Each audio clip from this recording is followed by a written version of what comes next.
আমার অবস্থা দেখো, আজকে নতুন অভিযান শুরু হয়েছে। টাকলো তো করে দিয়েছি, যা গরম পড়েছে।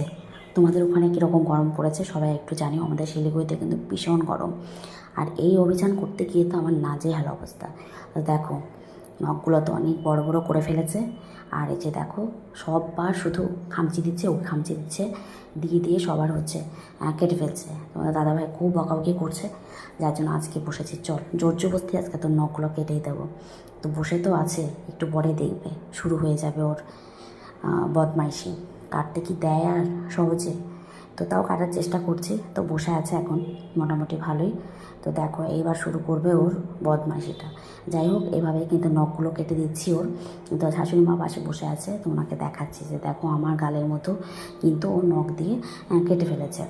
অনেকটাই কেটে দিয়েছে। এরকম আমার গালে কিন্তু প্রচুর হচ্ছে তোমার ওর নখের কাটা দাগ আছে। তো নখের দাগ কিন্তু দেখো বসে না, সব কালো কালো স্পট পড়ে আছে। তো কার বাড়িতে এরকম একজন করে আছে সবাই একটু কমেন্ট করে জানিও। তো হচ্ছে কিন্তু দেখো, মোটামুটি আমার কিন্তু কাটা হয়ে গেছে। এই যুদ্ধ করেই কাটতে হচ্ছে, কিছু করার নেই। এই যুদ্ধ তো আমার চলতেই থাকবে। তো তোমাদের কার কার বাড়িতে এরকম যুদ্ধ চলে, তো সবাই একটু কমেন্ট করে কিন্তু জানিও। তো আমার মোটামুটি হয়ে গেছে। তো আজকে এই পর্যন্তই।